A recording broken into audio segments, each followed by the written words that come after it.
My father smiled as he raised his glass, the room already leaning toward him, already ready to laugh. "Now this," he said, placing a hand lightly on my shoulder, "is my younger daughter. Not exactly the one we brag about, but she insisted on coming anyway." The laughter came fast, polite, controlled, cruel in the way only polite laughter can be. Then the Navy SEAL my sister was about to marry stepped forward, reached out to shake my hand, and froze. His eyes dropped to my posture, my insignia. He stepped back, and then in front of everyone he saluted. "Ma'am, Admiral." And just like that, my father's world cracked. The chandelier light above us felt too bright. That's what I remember first. Not the laughter, not the silence that followed, not even my father's hand still resting on my shoulder like he owned the moment. It was the light golden and expensive and deliberate pouring down over polished marble floors and carefully arranged flowers illuminating every face in that room with the kind of clarity that left nowhere to hide. I didn't move. I didn't react. I simply stood there exactly where my father had positioned me, slightly behind him, slightly to the side. Not part of the center, never part of the center. His fingers pressed lightly against my shoulder as if reminding me where I belonged. "Relax," he added, just loud enough for the nearby guests to hear. "She takes things too seriously. Always has." More laughter. A woman in pearls covered her mouth, smiling into her wineglass. A man in a tailored suit nodded as if my father had said something universally understood. I felt the familiar tightening in my chest, not sharp, not overwhelming, just familiar. Recognition. Nothing had changed. Not really. I had spent years telling myself that distance would shift something between us. That time would soften him. That achievement, real, measurable, undeniable achievement, might one day force him to see me differently. But standing there under that chandelier surrounded by people who mattered to him, I realized something simple. To my father, I wasn't invisible. I was inconvenient. The Navy SEAL, Daniel Carter, my sister's fiancé, stepped forward, then his hand extended with easy confidence. He wore his dress uniform like it belonged to him, posture straight, gaze steady. There was nothing performative about him. No need to impress. "Daniel," he said, "I've heard a lot about you." I almost smiled at that. I reached out to take his hand. His grip was firm, professional, familiar. And then, something shifted. It was subtle at first. His eyes didn't leave mine, not in a social way, not in the casual scanning that happens during introductions. He was assessing. The way we're trained to assess. Posture, bearing, stillness under pressure. His grip loosened slightly. His gaze dropped briefly to the clean lines of my uniform. Not the obvious details, not what civilians noticed. Something else. Something quieter. Then he stepped back. Just a fraction. But enough. Enough that the conversation around us faltered. Enough that the air changed. And then, he saluted. Clean, precise, unmistakable. "Ma'am," he said, voice steady, "Admiral." The room stopped. Not gradually, not in a ripple. Completely. It was the kind of silence that doesn't ask permission. The kind that takes over a space and holds it still. I heard a glass clink somewhere in the distance. A chair shift. A breath caught too sharply. My father's hand fell from my shoulder. I didn't look at him. I kept my eyes on Daniel. Because I recognized that moment. I had lived inside that moment before the instant when truth surfaces without warning, when a situation reveals itself not as it was presented, but as it actually is. His salute held for exactly the right length of time. Then he lowered his hand. "Apologies," he added, his tone unchanged. "Didn't expect to meet you here." I nodded once. "No need to apologize," I said quietly. My voice sounded exactly the way I needed it to. Even, controlled, untouched. Behind us, the room began to breathe again. Whispers low and uncertain threaded through the silence. "Admiral? Did he just say?" That can't be right. I turned then. Not toward the crowd. Toward my father. Frank Whitman stood exactly where he had been, glass still in hand, posture still upright. But something in his expression had fractured. Not fully, not visibly, not yet. But enough. His smile didn't quite reach his eyes anymore. "Daniel," he said, forcing a lightness into his voice that didn't quite land. "You must be mistaken." Daniel didn't respond immediately. He didn't rush to correct himself. He didn't backtrack. Instead, he glanced at me. A question. "Permission?" I gave the smallest shake of my head. "Not now. Not like this." He understood. Of course he did. Perhaps he said evenly. Wouldn't be the first time I've misread a situation. It was a perfect answer. Neutral, respectful, non-committal. But the damage had already been done. Because the word had been spoken. "Admiral, And words like that don't disappear. They linger. They settle. They reshape perception in ways that can't be undone. My father let out a short laugh, too quick, too sharp. Well, he said, lifting his glass again, let's not get carried away. My daughter has always had a flair for dramatics. A few people chuckled. Not all of them. Not this time. I could feel it, the shift. Subtle but real. The room was no longer leaning entirely toward him. And he knew it. I stepped back slightly, easing out from beside him. Not abruptly. Not defiantly. Just enough to reclaim my own space. I think I'll get some air, I said. No one stopped me. No one argued. Because for the first time since I had walked into that house, I wasn't the least important person in the room anymore. I moved through the hallway quietly past framed photographs of a life I had never quite belonged to. My sister's graduation, my father's business awards, charity galas, smiling faces arranged in perfect alignment. There were no photos of me. Not recent ones anyway. The front door opened with a soft click. Cool evening air met me, immediately carrying the faint scent of cut grass and distant traffic, the kind of ordinary smell that felt grounding after a room built entirely on appearances. I stepped outside and let the door close behind me. Silence. Real silence. I exhaled slowly. My hands were steady. My breathing was controlled. But beneath that, something had shifted. Not anger. Not satisfaction. Clarity.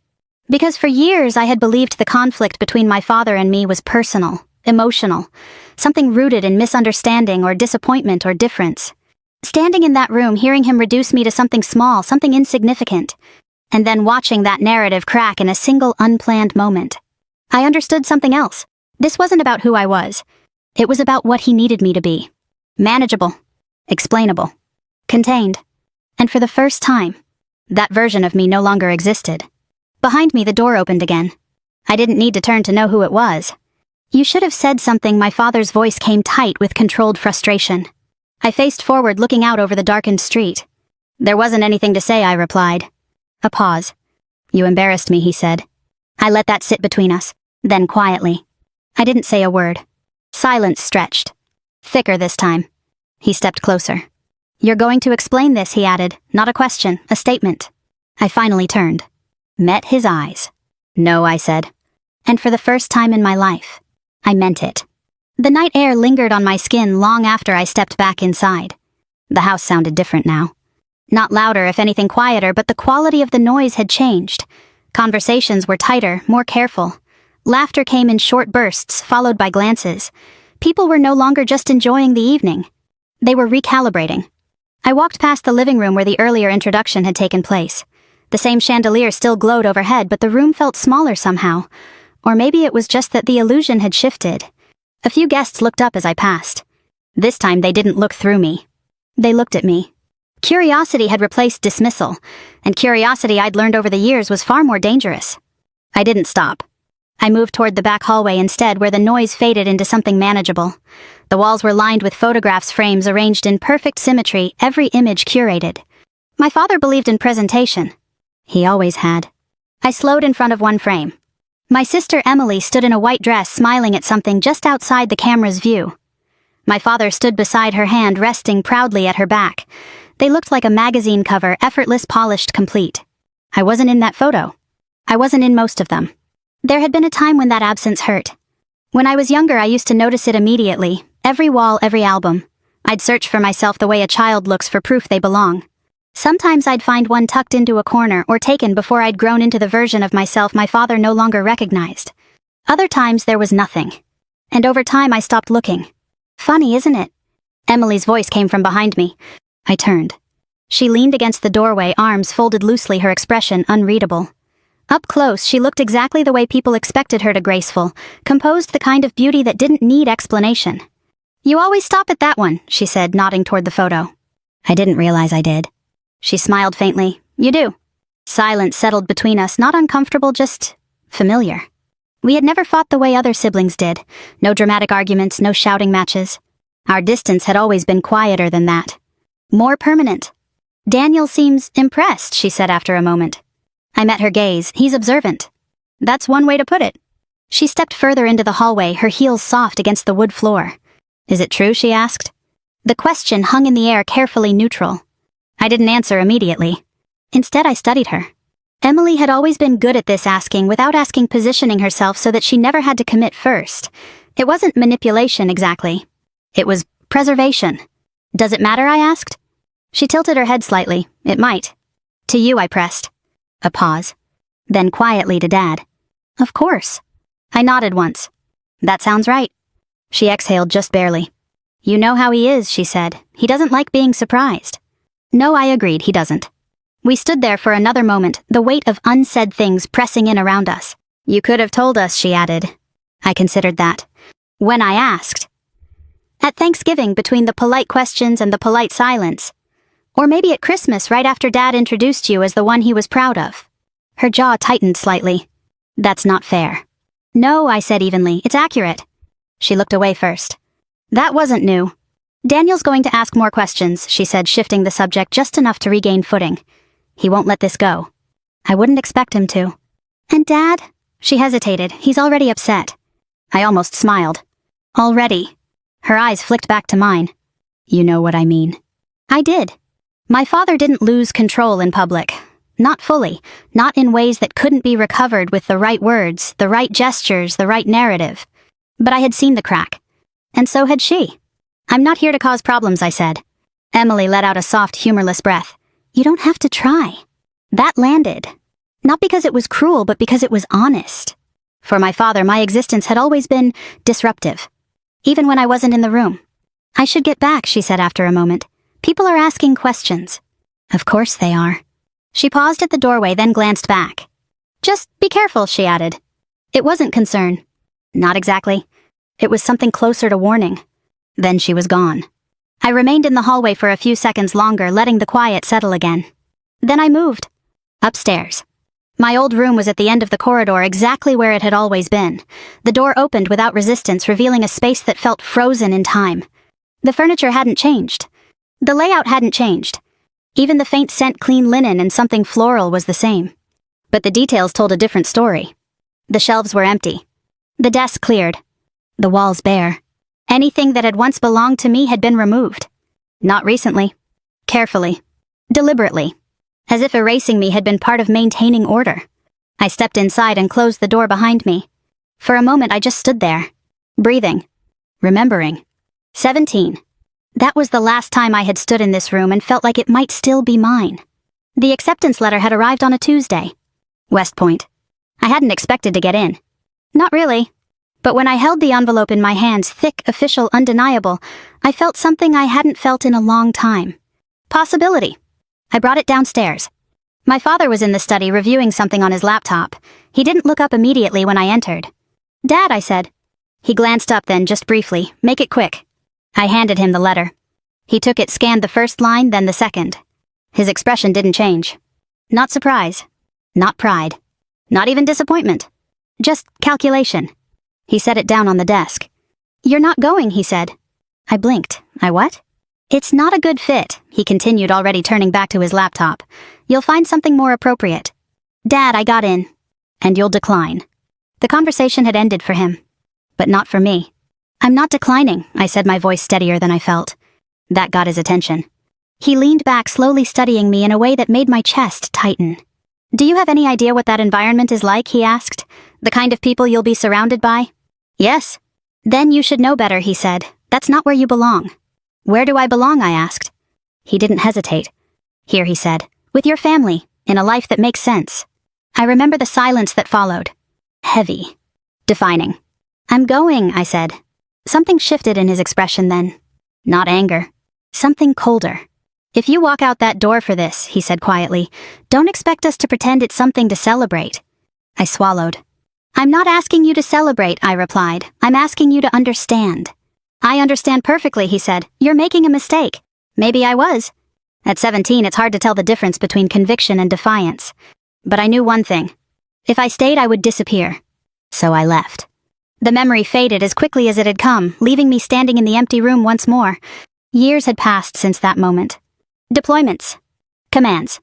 Decisions that carried weight far beyond anything my father had ever imagined for me. And yet, standing there, I realized something that surprised me.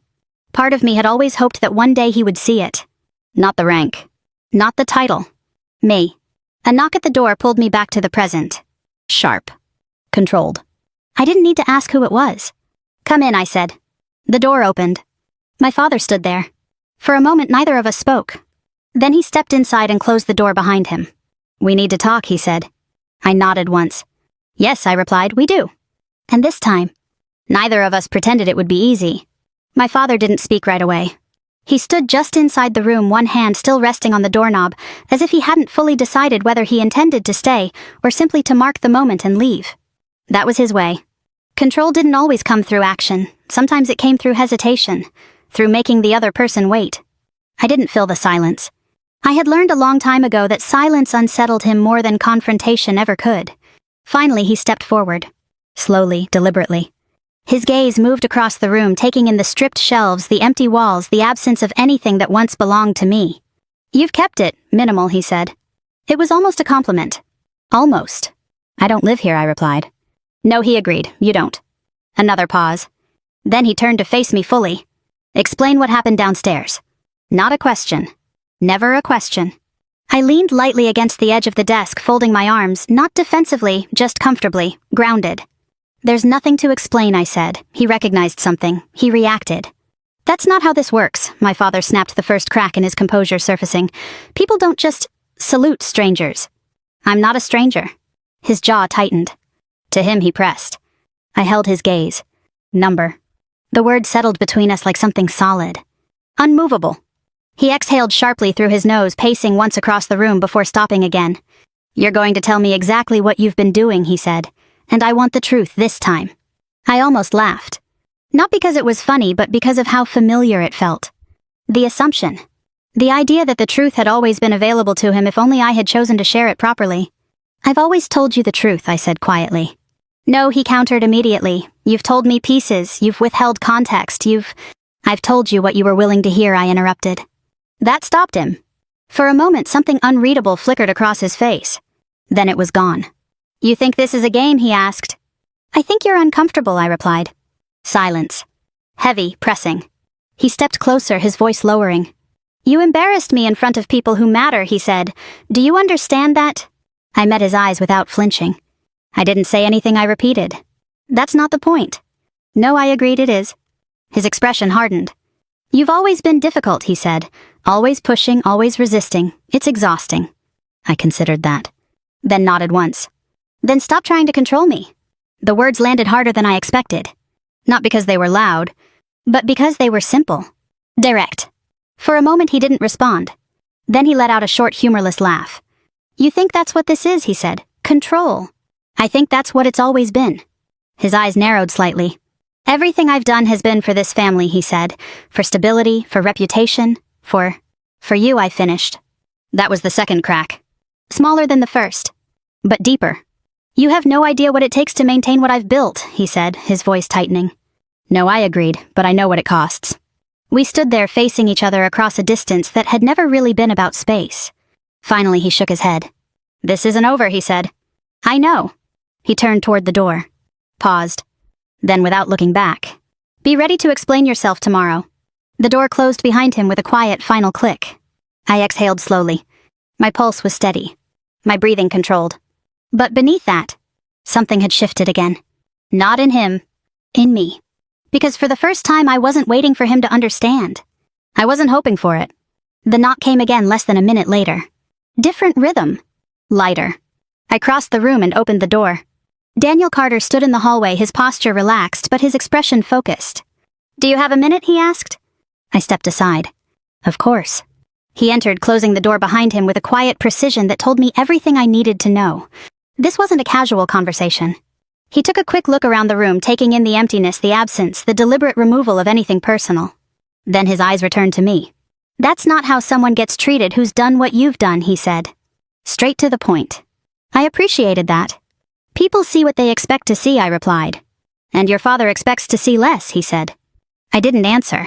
I didn't need to. He stepped closer, lowering his voice slightly. I need to ask you something, he said, and I need you to answer honestly. I nodded once. Go ahead. His gaze held mine. Why haven't you corrected him? The question hung there. Simple. Direct. I considered it carefully before responding. Because it wouldn't matter, I said. His brow furrowed slightly. It would matter to me. That's different. He studied me for a moment longer, then nodded slowly. Yeah, he said, it is. Silence settled between us, but not uncomfortable. Measured. Intentional. I recognized you, he said after a moment. Not at first, not when I walked in, but when you stood still like that, when everyone else was reacting and you weren't. He shook his head slightly. I've seen that before. Where I asked. Kandahar, he said, 2018, joint operation, extraction went sideways. The memory surfaced instantly. Dust, heat, radio static cutting in and out. A situation collapsing faster than it should have. I wasn't on the ground, I said. No, he agreed, you were in command. A pause. You gave the order to pull us out.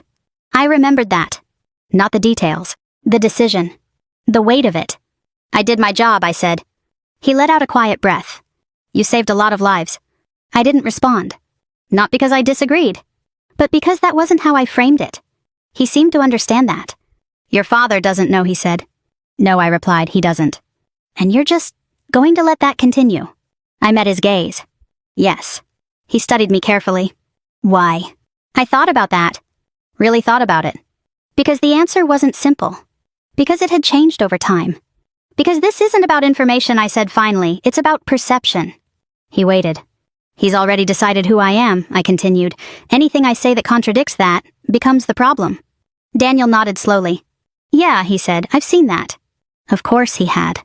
Different context. Same pattern. He's going to push harder, Daniel added, after tonight. I know. He's going to try to control the narrative. I know that too. Another pause. Then quietly. You don't have to handle that alone. I looked at him. Really looked at him. Not as my sister's fiancé. Not as the man who had saluted me. But as someone who understood the terrain. Why are you helping me, I asked. He didn't hesitate. Because I don't like watching people get misrepresented, he said. And because I've been on the receiving end of that before. That told me enough. He wasn't doing this out of obligation. Or curiosity.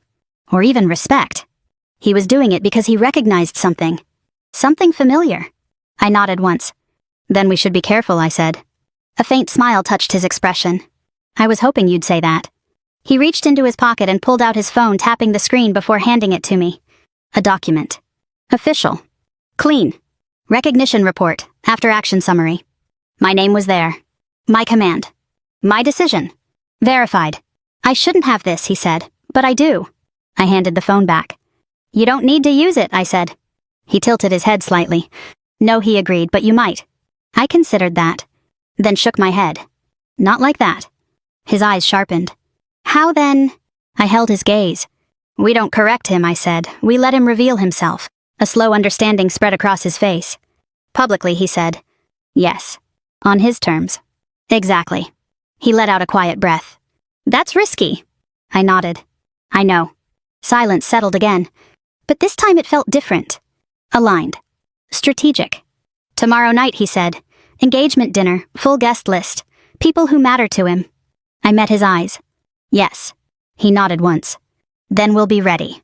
He turned toward the door, pausing just before he opened it. For what it's worth, he added, glancing back, you handled that room better than most commanding officers I've worked with. I allowed the smallest hint of a smile. Training, I said. He nodded. Yeah, he replied, I figured. The door closed behind him. I stood alone in the room again. But not the same way as before. Because now, this wasn't just about enduring. It was about positioning. And tomorrow, the narrative would shift. Not because I forced it to, but because I allowed the truth to surface. Exactly where it couldn't be ignored.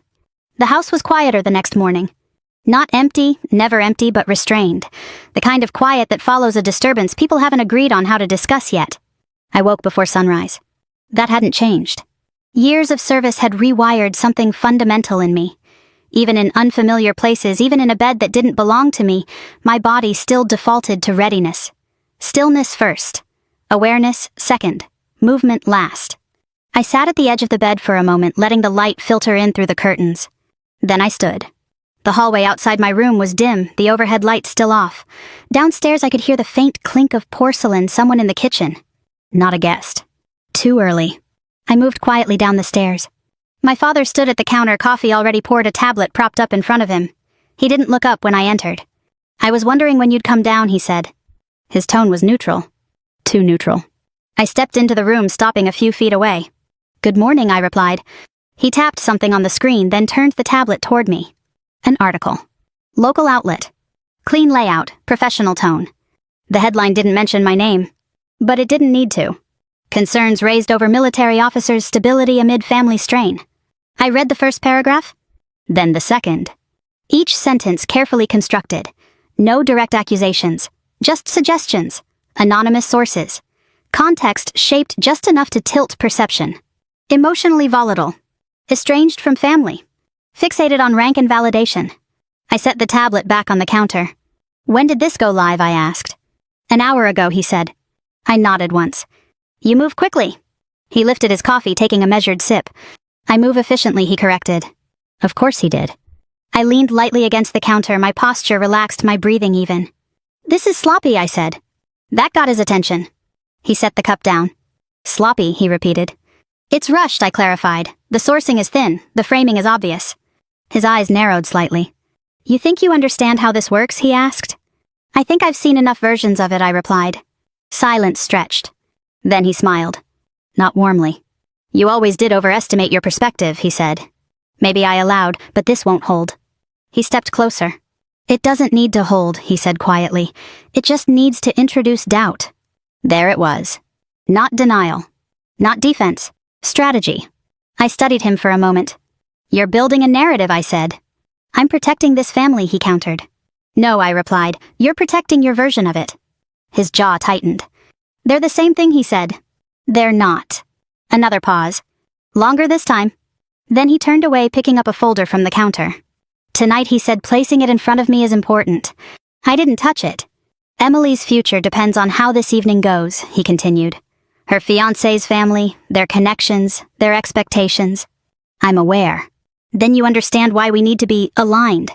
Aligned. The word settled heavily between us. "I'm not interested in alignment," I said. He ignored that. Inside that folder, he continued tapping it lightly, is a simple agreement. I didn't need to open it. I already knew. "You'll keep a low profile tonight," he said. "No uniform, no discussions about your work, no surprises." "I don't plan to cause a scene." "That's not enough," he replied. "You'll also sign the document." I looked at the folder, then back at him. "What document?" He smiled slightly. "Asset consolidation," he said. "Your mother's estate was never properly structured. This simplifies things. By removing my claim. By clarifying it. In your favor. In the family's favor." I let out a slow breath. "You've already decided how this ends," I said. "Yes," he replied, "I have." I picked up the folder then. Opened it. The language was precise, legal, final. Irrevocable transfer, full relinquishment of claim, effective immediately. I closed it. "You're asking me to give up everything my mother left me," I said. "I'm asking you to do what's right," he corrected. "For who?" "For your sister." "Of course." "She's starting a new life," he continued. "She needs stability, support. And I don't." "You don't need a house you never use," he said. "You don't need assets you don't manage. You have your career." The way he said it. Dismissive. Contained. "I'm not signing this," I said. The words were quiet. Final. His expression didn't change immediately. But something behind it did. "You haven't even had it reviewed," he said. "I don't need to. That's not how responsible people operate. That's not what this is about." His voice sharpened. "This is about family." "No," I replied. "It's about control." The word landed clean. He took a step closer. "You're going to make this difficult," he said. "I'm going to make this clear." Silence. Then slowly he nodded. "Fine," he said. "Have your attorney review it." I raised an eyebrow. "You're offering that." "I'm allowing it," he corrected. There it was again. The language of ownership. Even now. I placed the folder back on the counter. "I'll have my lawyer contact yours," I said. His eyes flashed. "Just for a moment." "You're bringing lawyers into this?" he asked. "You already did." "That's different." "No," I said, "it's not." He turned away again, pacing once across the kitchen before stopping at the window. For a few seconds, neither of us spoke. Then, "You're making a mistake," he said. I didn't respond. "You always do this," he continued. "You push, you resist, you turn everything into a confrontation." "I'm setting a boundary." "You're creating a problem." "I'm refusing to be one." That stopped him. He turned back slowly. "You think you're in control here?" he said. I met his gaze. "I know I am." Silence settled again. But this time, it was different. Because for the first time, He didn't immediately know how to respond. My phone buzzed in my pocket. I ignored it. So did he. After a moment, he let out a slow breath. "This isn't over," he said. "I didn't expect it to be." He nodded once, then picked up his coffee, finishing it in a single controlled motion. "Tonight," he added, "you'll do exactly what I've asked." I didn't answer, because we both knew I wouldn't. He left the kitchen without another word. The sound of his footsteps faded down the hallway, replaced by the quiet hum of the house waking up. I stood there for a moment longer, then reached into my pocket and pulled out my phone. A message. From Daniel. "Daniel, he posted something. Check the link." I opened it. The same article. Already spreading. Shares, comments, reactions. The narrative was taking shape. Fast. I exhaled slowly, then typed back, "Me understood." Another message came through almost immediately. "Daniel, we need to talk before tonight." I stared at the screen for a second, then replied, "Me agreed." I slipped the phone back into my pocket and glanced once more at the folder on the counter. At the clean lines of the document. At the version of my life my father had already decided for me. Then I turned away, because this wasn't about reacting anymore. It was about timing. And tonight, he would make his move. And when he did, he would do it in front of everyone who mattered to him. Which meant, he would do it exactly where the truth could no longer be contained. We met where no one would think to look. A small coffee shop just outside town, tucked between a dry cleaner and a law office, the kind of place that didn't attract attention, because it wasn't trying to. No polished marble, no curated lighting. Just worn wooden tables, the low hum of conversation, and the steady rhythm of an espresso machine working through the morning. Honest. Unremarkable. Safe. Daniel was already there when I arrived, seated in the far corner with his back to the wall, a clear line of sight to both the entrance and the counter. Of course he was. He looked up as I walked in, gave a brief nod, and slid a second cup of coffee toward the empty chair across from him. "Black," he said. "Figured you didn't complicate things." I sat. "You figured right." For a moment neither of us spoke. Not out of uncertainty, but because silence when used correctly is part of preparation. "Have you seen it?" he asked finally. "I have." And I took a sip of coffee, letting the bitterness settle before answering. "It's exactly what I expected," I said. "Fast, controlled, enough truth to make the rest believable." He nodded. "Yeah, that tracks." A pause. "He's not going to stop," Daniel added. "Not after last night." "I know. He's going to escalate." "I know that too." He studied me for a moment, then leaned forward slightly. "Then let's talk about what happens next." I set the cup down. "Go ahead." He pulled out his phone, unlocking it with a quick motion before turning the screen toward me. A document. Official. Clean. Recognition report. After-action summary. Names, dates, coordinates. Decisions made under pressure. My decisions. "You said you didn't want to use this," he said, "and I get that. I really do." I didn't reach for the phone. "But if he's going to control the narrative," Daniel continued, "then we need to think about how that narrative ends." I met his gaze. "It ends when the truth is undeniable," I said. "And how do you make it undeniable without saying it yourself?" That was the question. The real one. I leaned back slightly, folding my arms, not defensively, just grounding the thought process. "You don't correct him," I said. "You let him commit to the story." Daniel's eyes sharpened. "Publicly," he said. "Yes." "Where he can't walk it back?" "Yes." A slow exhale. "That's surgical," he said. "It's controlled." He nodded once. "All right," he said. "Then we need the right environment." "We already have it," I replied. He didn't ask which. He already knew. "Tonight," he said. "The engagement dinner." He leaned back slightly, processing. "Full guest list," he added. "Family, business connections, people who care about reputation. People who trust him," I said. "And people who will question him," Daniel finished. "Exactly." Silence settled again, but this time it felt different. Aligned. Focused. "Then we need structure," he said. "We need timing," I corrected. He smiled faintly. "Fair enough." He reached into his jacket and pulled out a small notepad, flipping it open with practiced efficiency. "Walk me through it," he said. I didn't hesitate. "Your father will speak first," he said, anticipating. "Yes," I replied, "he always does." "And he'll frame the evening." "He'll try to," I corrected. Daniel nodded, jotting something down. "And you?" he asked. "I don't interrupt," I said. "I don't react." "You let him build the narrative." "Yes." He looked up. "And then," I held his gaze. "Then someone else introduces reality." A pause. He understood immediately. "Not you," he said. "Number." "Not emotionally." "Number." "Clean," he said. "Clean." He tapped the pen lightly against the page. Authority, he added. Yes. Verification. Yes. Timing. Everything. He let out a slow breath. This isn't about winning an argument, he said.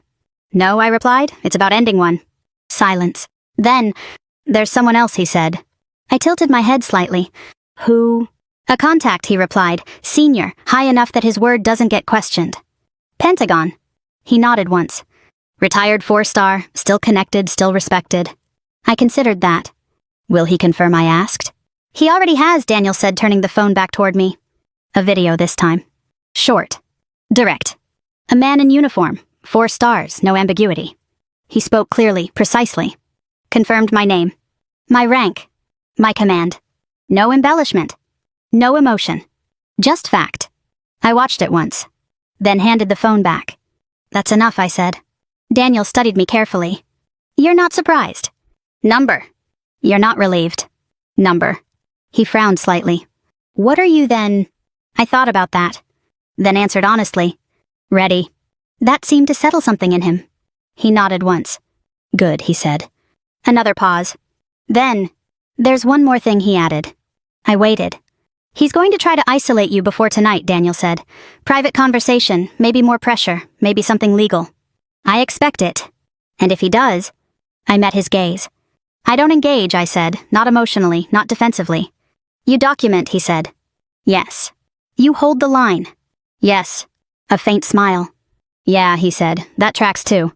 We sat there for a moment longer, the plan settling into place between us. No theatrics. No improvisation. Just structure. Precision. Execution.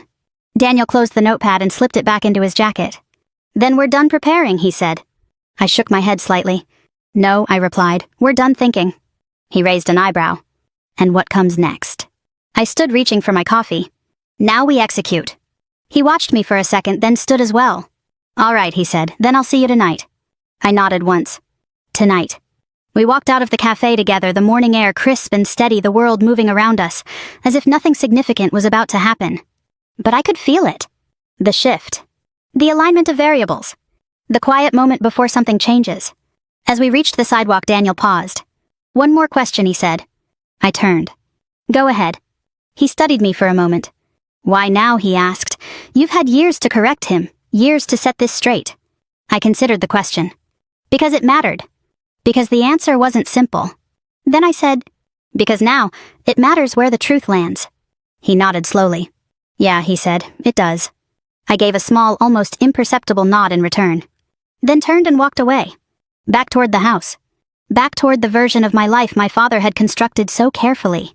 Back toward the evening where he would try to reinforce it. In front of everyone who mattered to him. And this time, I wouldn't stop him. Because sometimes, the most effective way to dismantle a story is to let it unfold exactly as intended, until the truth makes it impossible to continue. The ballroom was exactly the kind of place my father preferred. Large enough to impress, controlled enough to manage. Crystal chandeliers cast a warm golden light across polished floors. Round tables draped in white linen filled the space in perfect symmetry, each centerpiece arranged with deliberate care. Conversations flowed easily, laughter measured and appropriate, every movement aligned with expectation. Reputation lived in rooms like this, and tonight, my father intended to reinforce his. I arrived 10 minutes before the program began. Not early enough to draw attention. Not late enough to be noticed. Just present. The dress uniform felt heavier here than it did on base, not because of the weight, but because of what it represented in a room like this. To most of the people around me, it was symbolic at best. To a few, it meant something else. I took a seat near the back. Not hidden. Not central. Positioned. From there, I could see everything. The stage, the podium, the front tables where my father sat, surrounded by people who had built their lives on perception and influence. Emily sat beside Daniel, her posture composed, her expression carefully neutral. She looked like she belonged. She always had. Daniel caught my eye briefly. Just a glance. A confirmation. Nothing more. I gave the smallest nod. Ready? The MC stepped forward, welcoming everyone with practiced warmth. A few light remarks. A joke that landed just enough to relax the room. Then, tonight, he said, we celebrate not just a union, but a family. Applause followed. Polite, expected. And to begin, he continued, we invite Mr. Frank Whitman to say a few words. My father stood. Of course he did. He moved to the stage with the same confidence he had carried my entire life, adjusting his cufflinks as he walked, offering a smile that had opened doors for decades. He took the microphone. "Thank you," he began, his voice smooth, controlled, familiar. The room leaned toward him. It always did. "We gather tonight for something special," he continued. "A moment of transition, of growth, of legacy." He paused, letting the words settle. "My daughter Emily," he said, gesturing toward her, "has always understood what it means to build something meaningful, to choose wisely, to represent this family with grace." Applause.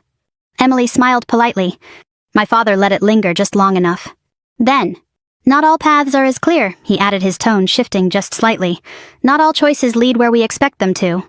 The room grew quieter. Subtly. Carefully. He glanced toward the back.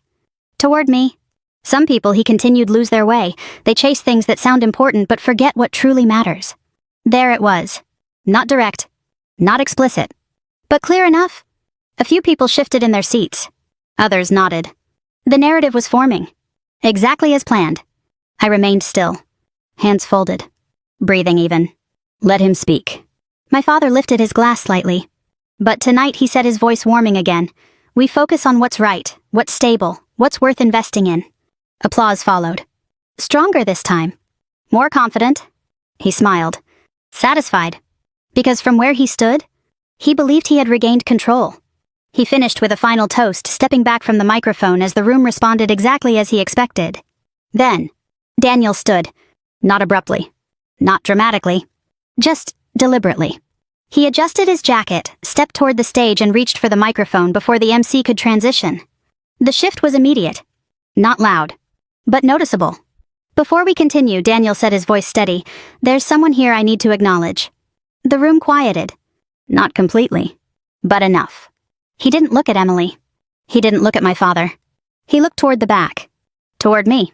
Every instinct in the room followed his gaze. I stood. Not quickly. Not reluctantly. Just steadily. Daniel took a breath. Then, "Admiral Whitman," he said clearly. The words landed. Hard. Clean. Final. For a moment, nothing happened. Then everything did. Whispers broke across the room like a wave hitting glass. "Admiral." Did he say, "That's not possible"? Daniel didn't rush. He didn't raise his voice. He didn't explain. He simply stepped back and saluted. Precise. Unmistakable. The kind of salute that carries weight not because of how it looks, but because of what it means. The room froze. I returned the salute. Equally precise. Equally controlled. Then lowered my hand. Behind Daniel, the screen flickered to life. No fanfare. No dramatic music. Just information. My name. My rank. My command. Official. Verified. Then, the video. The 4-star general. Clear, direct, unquestionable. Admiral Haley Whitman currently commands. That was enough. The room shifted. Not gradually. Decisively. People stood. Not everyone. But enough. Enough to change the energy. Enough to break the narrative. Applause followed. Slow at first. Then building. Not celebratory. Not emotional. Acknowledging. Recognizing. Correcting. I didn't move. I stood there letting the moment exist without trying to shape it. Because it didn't need shaping. It was already complete. My father stepped forward. Too quickly. Too late. "This is absurd," he said, his voice tight. "There's been a misunderstanding." No one responded. Not immediately. Because the room had already shifted. Because authority once introduced doesn't get easily dismissed. Daniel didn't look at him. He didn't engage. He simply stepped back from the microphone. His role complete. I met his eyes briefly. A single nod. That was all. I sat down. The applause continued for a few seconds longer, then faded into something quieter. Something heavier. The MC hesitated, unsure how to proceed. My father stood near the stage, his expression caught between disbelief and calculation. For the first time, he didn't control the room. And everyone knew it. The program continued eventually. Because it had to. Because events like this don't stop, they adjust. But nothing felt the same. Conversations were different now. Quieter. More deliberate. People looked at me differently. Not with curiosity. Not with dismissal. With understanding. And my father, he felt it. Every glance. Every shift. Every moment where his version of reality no longer aligned with what people now knew to be true. I didn't stay long. I didn't need to. The point had been made. The narrative had been corrected. And anything beyond that would only dilute it. I stood quietly and made my way toward the exit. No one stopped me. No one tried. Because sometimes, the most powerful thing you can do is leave and let the truth remain, without you needing to stand there and defend it. I didn't remember the drive home. Not in the way people usually remember things. There were no clear turns, no specific streets, no passing landmarks that stood out and anchored the moment in place. Just motion. The quiet hum of the engine. The steady rhythm of headlights cutting through the dark. The kind of silence that doesn't press on you, it carries you. By the time I pulled into the apartment complex, the world had already started adjusting behind me. It always does. Truth doesn't need to chase attention. It simply replaces what was never solid to begin with. I turned off the engine and sat there for a moment, hands resting lightly on the steering wheel, the faint ticking of cooling metal filling the space around me. No adrenaline. No rush. Just stillness. Mission complete. Area secure. I stepped out of the car, the night air cool against my skin, and walked upstairs without looking at my phone. Not yet. Because I already knew what would be there. Messages. Questions. Reactions. Some supportive. Some curious. Some cautious. That was the pattern. It didn't need to be confirmed immediately. Inside the apartment felt exactly the way I had left it. Quiet, ordered, unpretentious. A space that belonged entirely to me, not shaped by anyone else's expectations. I set my keys on the counter and finally pulled out my phone. The screen lit up. Dozens of notifications. Emails, calls, messages from numbers I recognized and many I didn't. I scrolled past most of them. Stopped at one. Daniel. Daniel, you left before I could say anything. I typed back. Me, you already did. A pause. Then. Daniel, he tried to recover. Didn't go well. I allowed the smallest hint of a smile. Me, it wouldn't. Another pause. Then. Daniel, Emily, she's processing. That made sense. Me, she always does. 3 dots appeared, disappeared, then returned. Daniel. For what it's worth, I meant what I said. Back there. I looked at the message for a moment longer than necessary. Then replied, Me, I know. I set the phone down. Silence returned. Clean. Uncomplicated. For the first time in a long time, I didn't feel the need to explain anything to anyone. Not my choices. Not my path. Not my absence. Because the truth had already been established clearly, publicly, and without distortion. And more importantly, I hadn't been the one to force it. The knock came the next morning. Sharp. Measured. I opened the door without asking who it was. My father stood there. He looked the same. And completely different. The posture was still straight, the suit still perfectly fitted, the presence still controlled. But something underneath it, something fundamental, had shifted. You're going to invite me in, he asked. I stepped aside. He entered slowly, taking in the space with a quick assessing glance before turning to face me. For a moment, neither of us spoke. Then, You humiliated me, he said.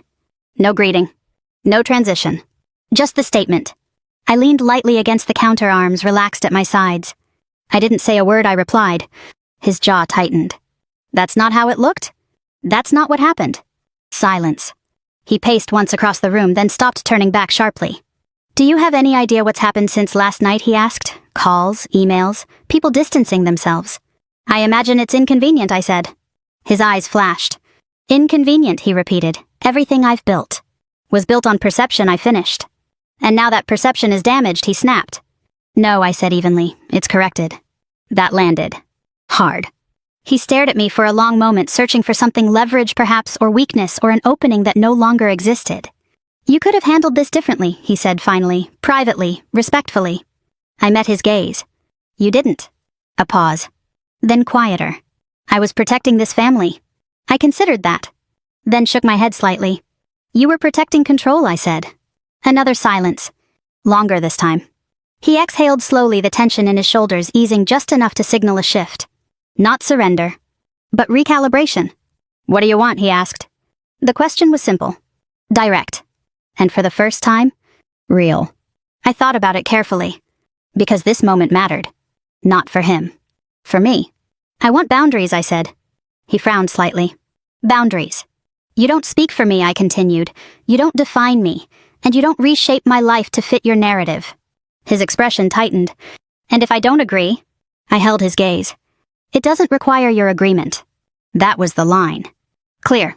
Unmovable. He looked at me for a long moment. Then, what about the house, he asked. Of course. Always back to structure, assets, control. My lawyer will be in touch, I said. You can stay. His eyes narrowed slightly. Stay. At fair market rent, I added. Every dollar goes into a scholarship fund. He blinked. For what? For families of service members who didn't come home, I said. The words settled. Quiet. Final. You'd turn it into that, he asked. I already have, I replied. He shook his head slowly. You're unbelievable. No, I said, I'm consistent. Silence followed. Then, something unexpected. He laughed. Not the same laugh. Not the one that filled rooms. Short. Tired. You always were, he said. For a moment we stood there without speaking. Not reconciled. Not resolved. But clearer. Then he turned toward the door. Paused. You think this changes everything, he said. I considered that. Then answered honestly. No, I said, it just makes everything honest. He nodded once. Then left. The door closed behind him. Soft. Final. I stood there for a moment longer. Then moved to the window looking out over the quiet street below. Life continued. Cars passed. People walked. The world moved forward the way it always does, indifferent to personal conflicts, unaffected by private victories. My phone buzzed again. I didn't check it. Not immediately. Because for the first time in a long time, I didn't feel the need to. I had spent years trying to be understood. Trying to be seen. Trying to fit into a version of myself that made other people comfortable. And somewhere along the way, I stopped needing that. Not because I gave up, but because I found something else. Clarity. And clarity doesn't ask for permission. It doesn't negotiate. It doesn't wait to be accepted. It simply exists. I exhaled slowly. And for the first time, it felt like enough. If this story stayed with you, if you've ever felt overlooked, underestimated, or forced to shrink to fit someone else's expectations, I'd really like to hear your thoughts. Where are you watching from? What part of this resonated with you? We share stories like this every day, stories about strength, truth, and the quiet moments that change everything. If you want more, take a second to subscribe and stay with us. Let's keep going together.